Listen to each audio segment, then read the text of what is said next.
So I hope you guys found me from TikTok or Instagram and came here to my page. Let me explain a lot more of what's going on. They call it legal name fraud, and it's one of the things that's been happening across the globe.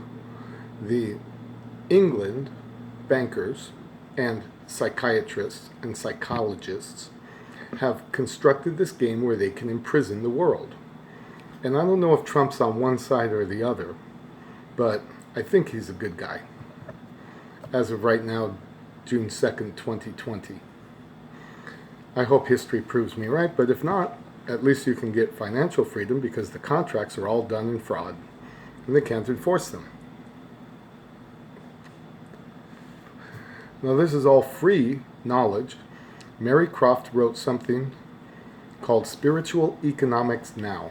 It's available through the Crown House, which is on the TikTok and Instagram videos.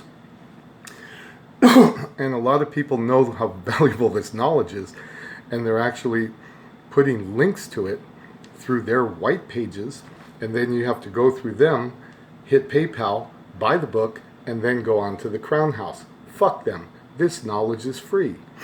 And I personally used it in February of 2013, and during this coronavirus, it's so thorough, they won't even give me a check.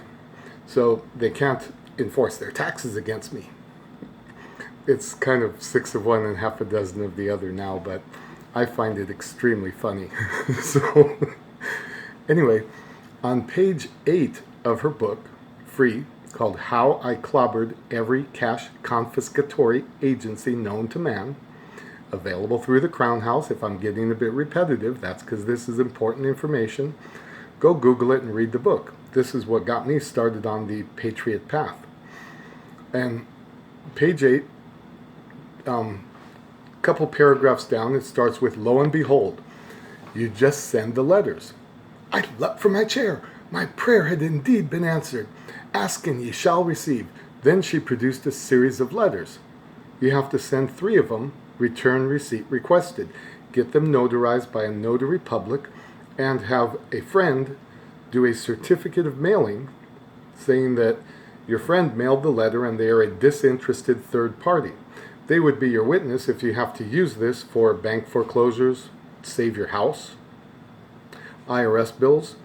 Just write exempt on all your employment contracts from now on. And this is why it's important to know your status as an American national. And my series, History of America, goes through this at great length. First of all, the first 4 videos describe this trust that they've set up in your name. They haven't given you full disclosure, but everything is prepaid by your signature. And that's what she mentions. And then, after that, it describes a lot more about spiritually recognizing these evil people. We need to know emotional tone levels of them. We need to know the spiritual awareness characteristics of them, and both of those lists are quite lengthy. But most important, we need to know the 12 characteristics of a suppressive person or a antisocial person. I know all you hipsters think it's real cool to wear the antisocial social club, but this is real serious business. These guys are evil, and they make up about 2.5% of the population of Earth. They seriously affect about 17.5%, for a total of 20% are very evil, mean people. It's gotten so bad in certain organizations, specifically government, that once they rise to the top, they make rules and laws that everybody must follow. So it's totally engrossed, ingrained, infiltrated, permeated our entire society through the Law Society. What is the Law Society?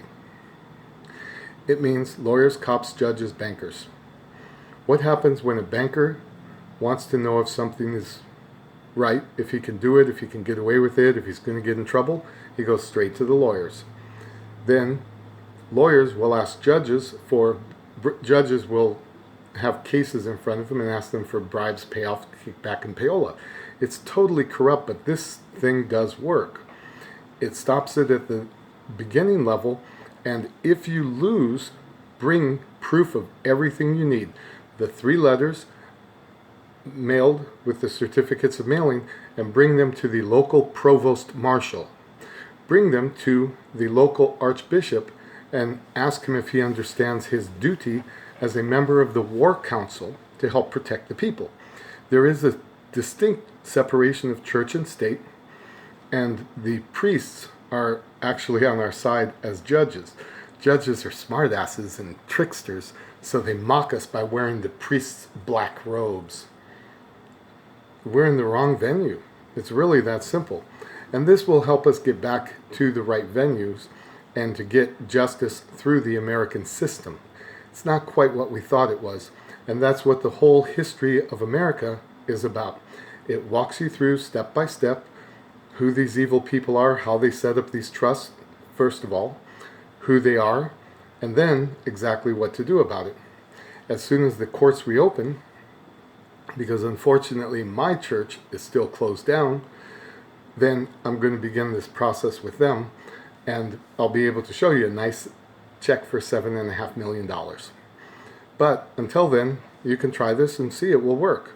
You send them notarized letters, certificate of mailing, via certified mail return receipt requested. Make sure on all your documents, always, always, always, this must be ingrained in us.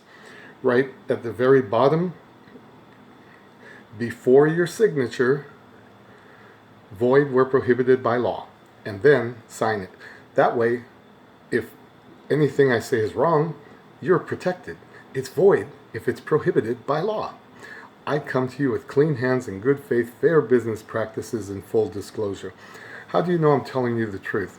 Because I don't give a damn about money. Look at this.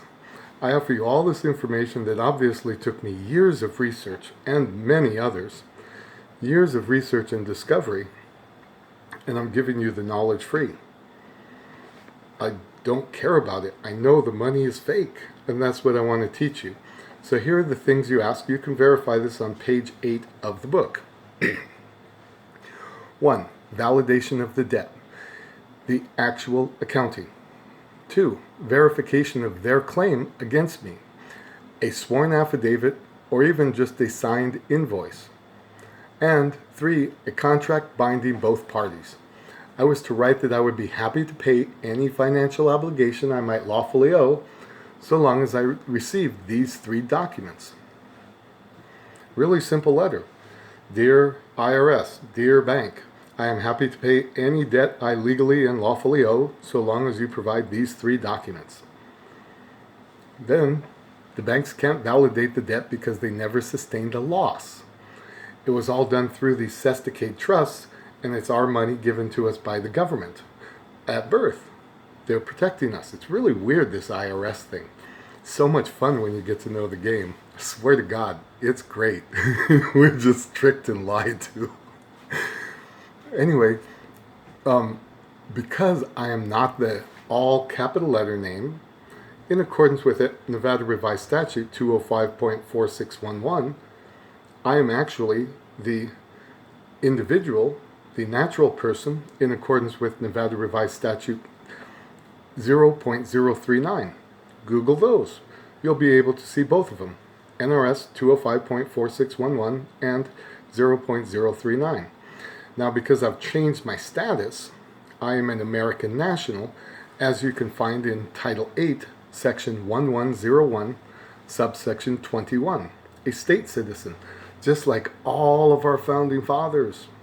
They were state citizens of New York, Pennsylvania, Connecticut, wherever on the East Coast. There was no United States citizen then, and it's still a legally binding, lawful title status. And it protects you from all these crap and drama they're playing. And I get into a lot of detail about that in the history of America and show you all the places to go and all the things to do. So they're using this all capital letter name, and that's how they're billing us. They can't produce a copy of the contract because one doesn't exist. What exists is an unenforceable unilateral contract. What the banks refer to as your contract with us is not a valid bilateral agreement, since the four requirements of a lawful binding contract were not met on the credit card application, on the bank loan, on the IRS debt. They didn't tell you that you could get around paying your taxes if you just were born in the U.S. and declared that you're an American national and revoke your U.S. citizenship, because you have two different statuses, a state citizen and a U.S. citizen. And therefore, in accordance with the Trading with the Enemy Act of 1917, trust me, you might not want to read that one, it's a little bit longer, but it's almost like reading this book. But it describes, here's the basic synopsis for you. Because you have two citizenships, you're considered an enemy of the state or of the federal government. And what they do to us is, when you go into state court, they present you as the enemy because you're a federal citizen, a United States citizen. And then when you appeal and go out of state into federal courts, then they look at you as an enemy of the state because you're a state citizen too, and you're trapped. It would be similar to being a citizen from Mexico and a citizen from the US, a citizen from Europe, France, and a citizen from the US. Where do your loyalties lie? So they treat you like the red-headed stepchild. Anyway, they must have, again, full disclosure. We are not told we are creating the credit with our signature. Equal consideration.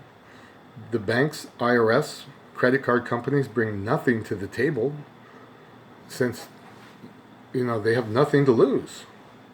It's already been paid by your signature, so if you don't pay it back, they're already paid. Same thing with hospital bills too. I had a very serious surgery just after this, and I tried this with that, and I've never gotten a bad credit report on it. So guess it works. Try it with your credit reports too. Clean them up. I don't buy anything on credit. I buy everything cash, so my credit still sucks. But 3, they have to have lawful terms and conditions, and because they're based on that all capital letter name fraud, there are none. And 4, they have to have signatures of the parties, meetings of the minds. Corporations can't sign because they have no right or mind to contract, as they are a legal fiction. Credit cards are a win-win for the banks and a lose-lose for everyone else. It's the sickest con game on the planet. And you can go and look up to support this. Here's a really nice U.S. Supreme Court decision from 1795. It's really, really always been this way. Penhallow versus Doan's Administrators, cited at 3 U.S. 54 from 1795 at page 93. Yeah, another big case. It was decided and summarized as such. Inasmuch as every government is an artificial person, an abstraction and a creature of the mind only, a government can interface only with other artificial persons. The imaginary, having neither actuality nor substance, is foreclosed from creating and attaining parity with the tangible. The legal manifestation of this is that no government, as well as any law, agency, aspect, court, etc., can concern itself with anything other than corporate artificial persons and contracts between them. Now, you can also, I don't have it at hand, but look up the Uniform Commercial Code. Just Google Uniform Commercial Code, signature by representative. It's got some legal wording in there that actually I'm going to pause this and get to that. Okay, so here we go on signature by representative. It's found under UCC 3-402. Now in Nevada, it puts the section in front of it because all the Uniform Commercial Code is done under Nevada Revised Statute 104. So each state is different. In Nevada, it comes to 104.3402. In another state, It might be somewhere else. You know? Different numbers for different states, but just Google that and you'll find it in your state. And you'll see a really tricky, nasty con that they're doing on us. The signature, if it's Antonio Luis Freire, that's me. I'm signing as myself, and that's a legally binding contract. And you sign it as John Henry Patriot, and now we have a legally binding contract. But what they do is they go bank officer from U.S. Bank or IRS collection agent. And now they're signing it as a representative, and their signature is completely void. And here's the law to prove it. So shut the fuck up and read, please. I've done so much of this homework, so I just want you to be able to trust that what I'm saying is true.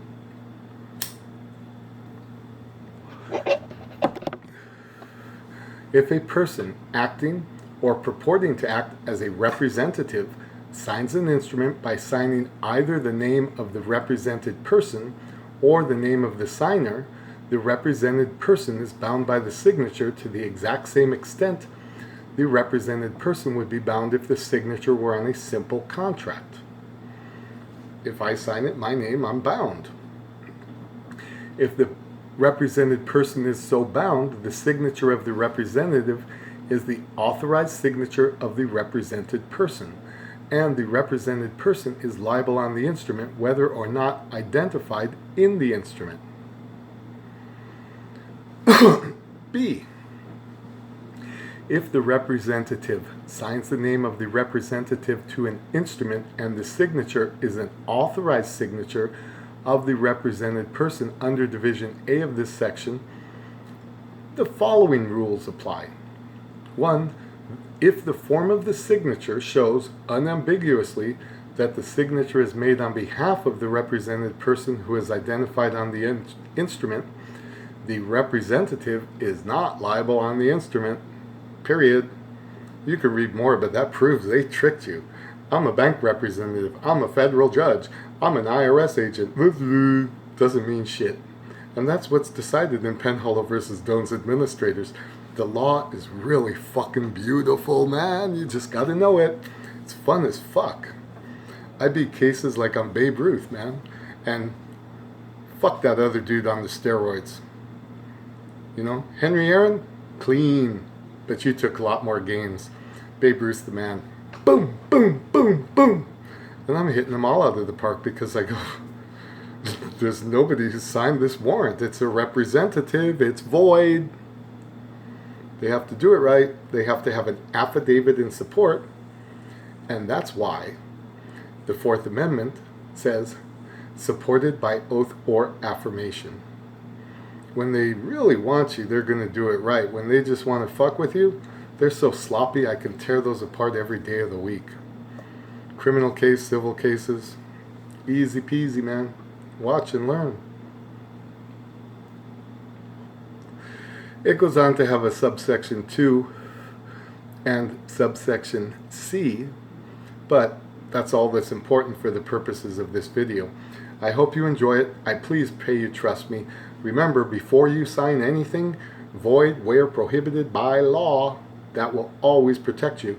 And you can feel safe jumping off cliffs with parachutes with me because you know, if it's illegal, it's void where prohibited by law. All the best, brothers and sisters.